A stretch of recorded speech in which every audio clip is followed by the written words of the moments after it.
వార్తా కథనాన్ని ఇవ్వడం జరిగింది. ధాన్యం మిల్లింగ్ చేయబోమంటే కుదరదని స్పష్టం చేసింది సర్కార్. దానికి సంబంధించిన వార్తా కథనం. ఇక కేటాయించిన ధాన్యం దించుకోవాల్సిందే, మిల్లింగ్ చేయించాల్సిందే, అలాగే బ్యాంక్ గ్యారంటీలు ఇచ్చేందుకు సస్యమిర అంటున్న మిల్లర్లకు సర్కార్ స్పష్టీకరణ చేసింది.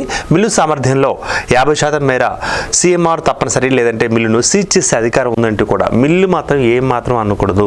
మిల్లర్స్ ఏమన్నా అన్నారంటే వారిని ఏమాత్రం అవకతవకలు పాపడ్డా కూడా వాళ్ళ మీద మేము సీజ్ చేసి పడేస్తాం, దాని మొత్తం అంతా కూడా మేము ఏం చెప్పామో అది చేయాల్సిందంటూ కూడా సర్కార్ భీష్మించుకుని కూర్చోవడం జరిగింది. సో స్పష్టీకరణ కూడా చేసింది. సో మీరే దించుకోవాలి, మొత్తం దానికి సంబంధించిన ప్రాసెస్లో మీరే ఉండాలి అంటూ ఇచ్చింది.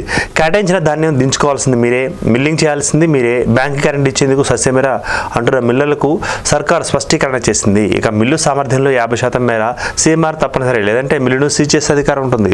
ప్రభుత్వానికి సంబంధించిన ఏదైతే ధాన్యం ఉందో ఆ ధాన్యంలో 50%, మీ దగ్గరికి వచ్చిన దాంట్లో మీ మిల్లు సామర్థ్యంలో 50% ఇది మా ధాన్యాన్ని ఆడించాల్సిందే, లేకపోతే మాత్రం మీకు సీజ్ చేస్తామంటూ కూడా స్పష్టీకరణ చేసింది. మిల్లుల మీద గట్టి నిర్ణయం తీసుకుంది సర్కార్, ముందుకెళ్తోంది. సో రైతన్నలు ఇంతవరకు వేధించిన మిల్లర్ల సమస్య కూడా ఇప్పుడు తీరిపోయింది అనుకోవచ్చు. సో రైతులకు ఉన్న సమస్యల్లో ఒక 4-3 సమస్యలు, ప్రధానమైన సమస్యలు కూడా తీరాయి అని ఈ వార్తలో మనకు తెలియవస్తుంది.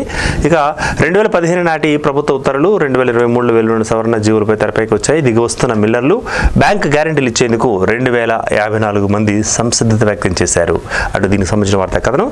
గతంలో 602 కోట్ల రూపాయల విలువైన బియ్యాన్ని ఎగవేసిన 362 మంది మిల్లర్లు. ఇక రెవెన్యూ రికవరీ యాక్ట్ కింద ఆస్తులు జప్తుగా ఏర్పాట్లు కూడా చేయడం జరిగింది. గతంలో మరి బియ్యాన్ని కూడా ఎగవేశారు 362 మంది మిల్లర్లు. వారి మీద కూడా యాక్షన్ తీసుకుపోతున్నాం అంటూ కూడా ఎవరైతే సస్యమిర అంటారో, ఎవరైతే నో అంటారో వారి మీద సీజ్ చేసేయడమే ప్రభుత్వం గట్టిగా నిర్ణయం తీసుకుంది.